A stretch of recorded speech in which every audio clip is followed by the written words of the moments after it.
पुष्प ए पर्यंत गोटे गतिशील मोटर बसला परी 3 मास कटेदेला। गाड़ीर गतिवेग आउ पहुँचवार निर्दिष्ट स्थान से जापार नाला। नर्सटी चलीजा पर बोधहला जेपरी से मोटरु ओह्लाई भूमि रे पाद दे छिड़ा होइछि। केउं दिग को पाद पकाइब आगकू कि पछकू किछि ठीक करि पारि नाही। केते भावना लहरी परी गोटिए पर गोटिए आसी ता मन मध्य आघात करी चली जाइछन्ति। कौनसीटी से धरी रखि पारु नाही। जहाकू से खूब जोर करी धरुछि से ताकू बेसी भावरे आघात करी चली जाउछि। एहीपरि आघात परे आघात सही से आउ निजकू संभाळी न पारी कांदी पकाई लुगा कानी रे लुह पोछिबाकू लागिला। भावना भितरे से भूली जाइतिला जे शुभेन्द्र ता पछरे बसिछि बोली।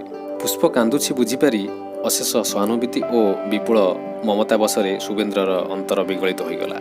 से बसिथिबा चेयर उठी आसी पुष्प आगरे छिड़ा होई कोमल मधुर कंठरे कहिला, एठी जे छिड़ा होई रहिलो से नर्स पुणी आसीबो जे तांकू डाकी पठाउछि। मु जानुछि से न रहिले तमर भारी कष्ट हेबो।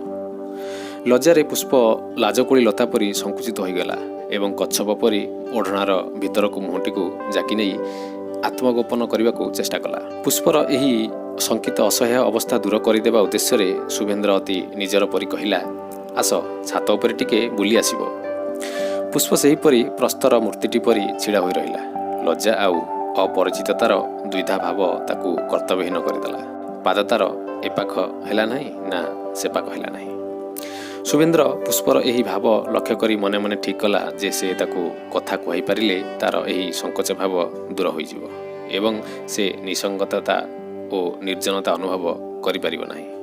या भाबी से पुष्पर उष्म कोमल हाथ को निजर हाथ भीतर को नहीं ईषत आकर्षण करी अभ्यस्त परी सहज मृदु स्वर कहिला, आस छात उपरे बुली आसिबा।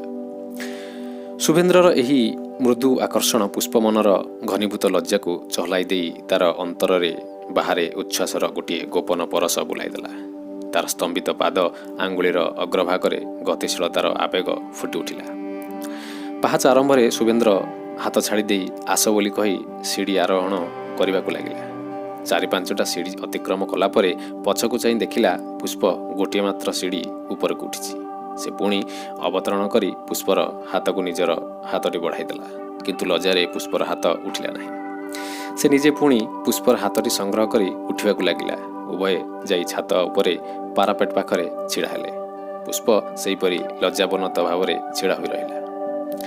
पुष्पर पेल्लव करपल्लवर स्निग्ध कोमल स्पर्श सुख पाई ओ तार ललित मधुर कथापदे शुणिबा पाई शुभेन्द्रर आग्रह एते बढ़ी जाइतिला जे तार देह भितरे तार श्रवणेन्द्रिय और स्पर्शेन्द्रियरंक मध्यरे तुमुल दलादली लागिगला कि कहार दाबी अग्रे हासिल करिबा पाई। उभयଙ୍କ आसन समान हेले हे स्पर्शेन्द्रिय खूब शक्तिशाली थिबारु से ही जयी हेला, किंतु विचारक विवेक सेथिरे मत देला नाही।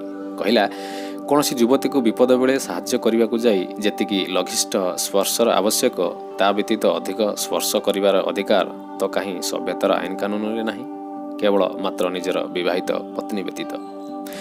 स्पर्शेन्द्रिय कहिला, जदि आईन लंघन करा जाए। विवेक कहिला, आईन लंघनर जहाँ दंड अछि भोग करिया को हेबो। स्पर्शेन्द्रिय, से दंडर स्वरूप कौन आपणकर आईन रे किछि अछि? विवेक, नाही, अछि अन्य हातरे, समाज हातरे।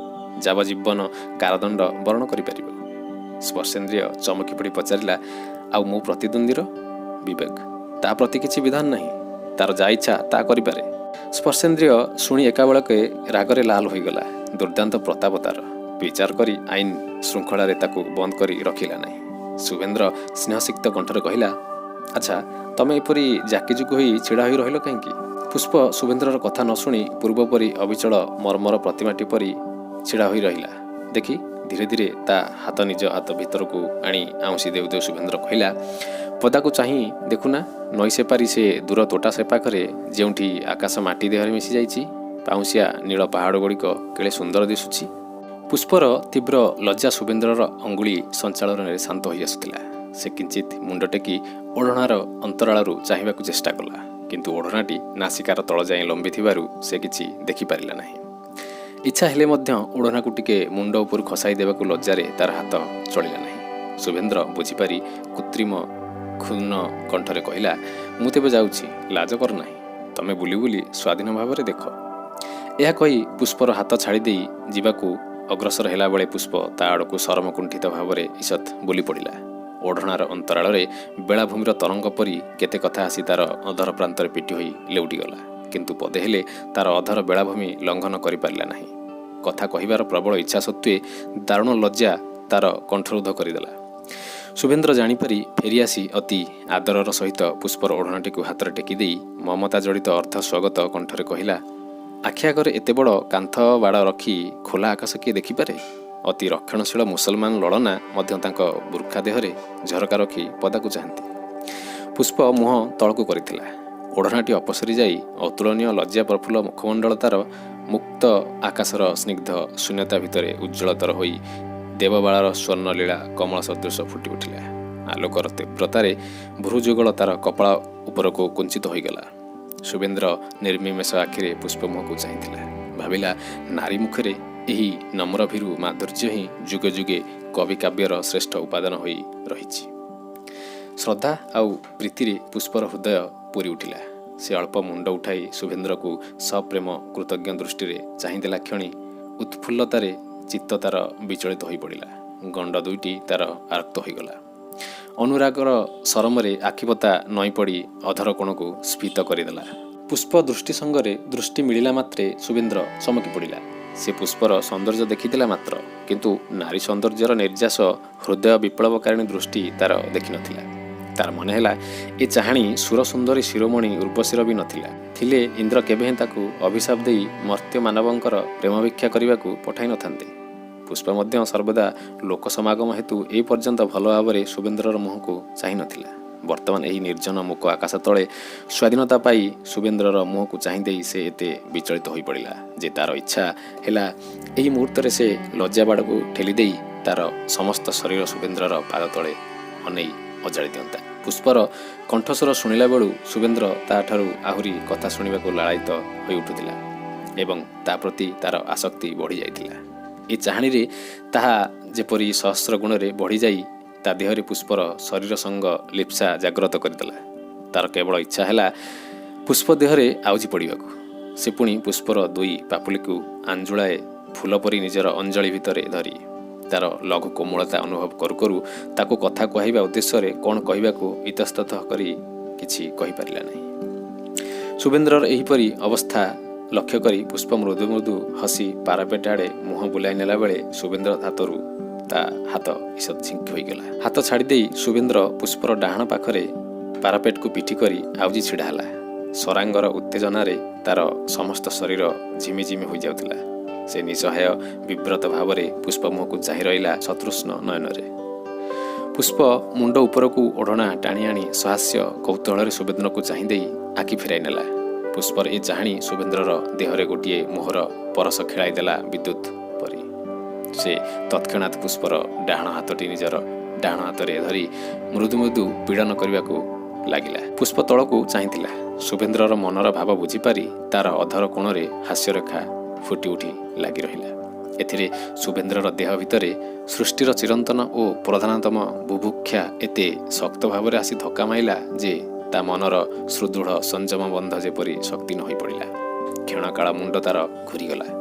ସେ ପ୍ରାଣପଣେ ନିଜକୁ କିଞ୍ଚିତ୍ ସମ୍ବରଣ କରି ପୁଷ୍ପର ହାତକୁ କେବଳ ଜୋର କରି ଚାପି ଧରିଲା। ପୁଷ୍ପ ଭିତରେ ମଧ୍ୟ ଏହା ଅପେକ୍ଷା କମ୍ ଘଟୁନଥିଲା।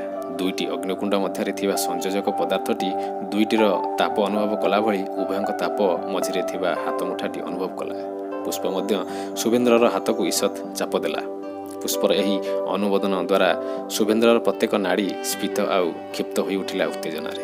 ସେ ପ୍ରାୟ ଭାବିବା ଜ୍ଞାନଶୂନ୍ୟ ହୋଇପଡ଼ିଲା। ହଠାତ୍ ହାତ ଛାଡ଼ି ଦେଇ ପୁଷ୍ପର ପଛପଟୁ ତାର ଦୁଇ ଗଣ୍ଡରେ ହାତ ଦେଇ ମୁଣ୍ଡକୁ ନିଜ ଆଡ଼କୁ ଟାଣି ଆଣି ଆଣୁ ଘୋର ଅଶକ୍ତି ଜଡ଼ିତ ଦରଦର କଣ୍ଠରେ ବ୍ୟଗ୍ର ହୋଇ କହିଲା, ଏମିତି ମୁଣ୍ଡକୁ ସିଧା କରି ଆଗକୁ ଅନା। ଶୁଭେନ୍ଦ୍ରର ଏ ଭାବ ପୁଷ୍ପ ଭଲ ଭାବରେ ବୁଝିପାରୁଥିଲା। କିନ୍ତୁ ଉତ୍କଟ ଲଜ୍ଜାଶୀଳା ନାରୀ ଜାତି ଛାତି ଫାଟିଗଲେ ବି ପାଟି ଫିଟାଇ ନାହିଁ। ସେଥିପାଇଁ ତାର ମନୋଭାବରେ କୌଣସି ବହି ପ୍ରକାଶ ନ ହେଉଥିଲେ ମଧ୍ୟ ଉତ୍ତେଜନାରେ ତାର ଛାତି ଫାଟି ଆସୁଥିଲା। ଶୁଭେନ୍ଦ୍ର ତା ମୁହଁ ନିକଟକୁ ମୁହଁ ନେବାର ଠିକ୍ ପୂର୍ବରୁ ପୁଷ୍ପର ଛାତି ପାଟି ବାଟ ଦେଇ ଯେପରି ଫାଟି ପଡ଼ିଲା। ପୁଷ୍ପ କଳନାଦରେ ହସି ଉଠିଲା। ମେଘ ଦେହରେ ଥଣ୍ଡା ପବନ ଲାଗି ବର୍ଷା ହେଲା ପରି ପୁଷ୍ପର ସୁମଧୁର ହାସ୍ୟରେ ଶୁଭେନ୍ଦ୍ରର ଉତ୍ତେଜନା ହଠାତ୍ ଶୀତଳ ହୋଇ ଆସିଲା। ତାର ହାତ ଅବଶ ହୋଇ ପୁଷ୍ପର ଗଣ୍ଡରୁ ଖସି ପଡ଼ିଲା। ଲଜ୍ଜା ଓ ଆତ୍ମଗ୍ଲାନିରେ ମୁହଁ ତାର ପାଣ୍ଡୁ ରହିଗଲା। ପୁଷ୍ପ ଆତ୍ମଦମନ କଲା ପାରାପେଟକୁ ଆଉଜି ପଡ଼ି। ଶୁଭେନ୍ଦ୍ର ପୁଷ୍ପଠାରୁ ହାତେ ଖଣ୍ଡେ ବ୍ୟବଧାନରେ ଛିଡ଼ା ହୋଇ ନଈ ଆଡ଼କୁ ଚାହିଁ ନିଜର ଭୁଲରେ ଅନୁତାପ କରିବାକୁ ଲାଗିଲା। ଉପରେ ଛୋଟ ଛୋଟ ପାଣ୍ଡୁର ମେଘଖଣ୍ଡ ସୂର୍ଯ୍ୟାସ୍ତର ସ୍ମାରକ ସ୍ୱରୂପ କିଞ୍ଚିତ୍ ରକ୍ତ ଆଭା ଦେହରେ ଧରି ମଦାଳସ ଗତିରେ ଭାସି ଯାଉଛି। ନିମ୍ନରେ ପ୍ରସାରିତ ହରିତ୍ କ୍ଷେତ୍ରରେ ଅଖଣ୍ଡ ରୂପ କ୍ରମେ ଅନ୍ଧକାରର ସ୍ନିଗ୍ଧ ଶୀତଳ ଝୀନ ଆବରଣରେ ମିଳି ଆସୁଅଛି। ଜଣାଯାଉଛି ଯେପରି ଦୁହିଁଙ୍କର ରୂପ ଅସୀମ ରହସ୍ୟମୟ ହୋଇ ବାହାରେ ଆତ୍ମପ୍ରକାଶ କରିଛି। ଉଭୟେ ନୀରବ ନିଶ୍ଚଳ ଭାବରେ କେତେ ସମୟ କଟାଇ ଦେଲେ ଜାଣିପାରିଲେ ନାହିଁ। ସନ୍ଧ୍ୟାର ଆଗମ ଲକ୍ଷ୍ୟ କରି ଉଭୟେ ଉଭୟଙ୍କ ମୁହଁକୁ ଚାହିଁ ଦେଇ ପୁଣି ମୁହଁ ଫେରାଇ ନେଲେ। ସେତେବେଳେ ବର୍ଷା ପରେ ଶରତ ଚନ୍ଦ୍ରିମା ପରି ଦୁହିଁଙ୍କ ମୁହଁରୁ ଶାନ୍ତି ମୟୂଖ ଝରି ପଡ଼ୁଥିଲା। ଶୁଭେନ୍ଦ୍ର ପୁଷ୍ପକୁ କଥା କହିପାରିଲା ନାହିଁ କି ତାର ମଧୁର କଥା ଶୁଣିପାରିଲା ନାହିଁ। ଏ 3 ମାସ ହେଲା ଶୁଭେନ୍ଦ୍ର ପୁଷ୍ପର କୌଣସି କଥା ଶୁଣିନଥିଲା। ତାଠାରୁ କଥା ଶୁଣିବାକୁ ଯାଇ ଏପରି ଗୋଟିଏ ଘଟଣା ସୃଷ୍ଟି କରି ବସିବ ବୋଲି ତାର ଭାବନାର ଅତୀତ ଥିଲା। ଆତ୍ମଧିକାର ଓ ଅନୁତାପରେ ତା ଅନ୍ତର ଭିତରେ ଦଗ୍ଧ ହେବାକୁ ଲାଗିଲା। ସେ ମନେ ମନେ ପ୍ରତିଜ୍ଞା କଲା ଯେ ଆଉ କେବେ ହେଲେ ସେ ଏପରି ଘଟିବାକୁ ଦେବ ନାହିଁ। ପୁଷ୍ପର ଏତେ ଲଜ୍ଜାବୋଧ କରିବା ଓ କଥା ନ କହିପାରିବାର ପ୍ରଧାନ କାରଣ ତା ମନ ବିରୁଦ୍ଧରେ ସେ ଆସିଛି ଓ ସେଥିପାଇଁ ଆତ୍ମହତ୍ୟା କରିବାକୁ ଯାଇ ଅକୃତକାର୍ଯ୍ୟ ହୋଇ ବଞ୍ଚି ରହିଛି। ଏହି ବଞ୍ଚି ରହିବା ତା ପକ୍ଷରେ ଘୋର ଲଜ୍ଜାର କାରଣ ହୋଇପଡ଼ିଛି। ଲଜ୍ଜାଟା ତାର ଏପରି ସର୍ବତୋମୁଖୀ ହୋଇଯାଇଛି ଯେ ଆଗରେ କାନ୍ଥଟାକୁ ଦେଖିଲେ ମଧ୍ୟ ସେ ଆହୁରି ଓଢ଼ଣା ଟାଣି ଦେଇଛି। କାରଣ ଏହି ଓଢ଼ଣାଟାକୁ ହିଁ ସେ ତାର ବର୍ତ୍ତମାନ ଏକମାତ୍ର ସମ୍ବଳ ଓ ଅନୁଶୋଚନାଜନିତ ମୁଖରୁ ବିକାର ଭାବ ଗୋପନ କରିବାର ପ୍ରାଚୀର ସ୍ୱରୂପ କରି ରଖିଛି। ସେ ଭାବୁଛି ଯେତେବେଳେ ସେ ବଞ୍ଚିଗଲାଣି ତାର ଆଉ କ'ଣ ଆୟତ୍ତ ଅଛି। ଶୁଭେନ୍ଦ୍ରର ସତର୍କ ଦୃଷ୍ଟି ନିକଟରେ ସେ ଟିକେ କାନ୍ଦି ତ ପାରୁନାହିଁ। ରାତି ରାତି ଉନିଦ୍ର ଓ ଅନଶନ ରହି ପ୍ରାଣପାତ କରି ସେ ତାକୁ ପ୍ରାଣ ଦେଇଛି। ତାପରି ଜଣେ ସାମାନ୍ୟ ଯୁବତୀ ପାଇଁ ତାର କଠୋର ତ୍ୟାଗ ଅକାତରେ ଅଜସ୍ର ଅର୍ଥବ୍ୟୟ ଦେଖି ପୁଷ୍ପ ଏତେ ବିସ୍ମିତ ହୋଇପଡ଼ିଛି ଯେ ଶୁଭେନ୍ଦ୍ରକୁ ସେ କ'ଣ ବୋଲି ଭାବିବ କିଛି ଠିକ୍ କରିପାରୁନାହିଁ। ଜଣେ ସେ ପିତା ମାତା ଭାଇ ଭଗ୍ନୀ କିମ୍ବା ସ୍ୱାମୀ ସ୍ତ୍ରୀ ଯେ ହେଉ ଏତେ ଯେ ତ୍ୟାଗ କରିପାରେ, ଏତେ ଗଭୀର ସ୍ନେହ କରିପାରେ ଜୀବନରେ ତ ସେ କେବେ ଦେଖିନାହିଁ, କଳ୍ପନା ବି କରିନାହିଁ। ଏହି କଥା ଭାବି ତାର ହୃଦୟ ସ୍ୱତଃ ଶୁଭେନ୍ଦ୍ର ପ୍ରତି କୃତଜ୍ଞତାରେ ପୂର୍ଣ୍ଣ ହୋଇ ଉଠିଛି। ସେଥିପାଇଁ ତାର ସଙ୍କୋଚ ଭାବ କ୍ରମେ ଦୂର ହୋଇଯାଇଥିଲେ ମଧ୍ୟ ଗତ ଘଟଣାବଳୀର ଲଜ୍ଜାକର ସ୍ମୃତି କୌଣସି କଥା କହିବାକୁ ତାର କଣ୍ଠରୁଦ୍ଧ କରିଦେଉଛି। ସେ ଶୁଭେନ୍ଦ୍ରକୁ କୌଣସି କଥା କହିପାରୁନାହିଁ।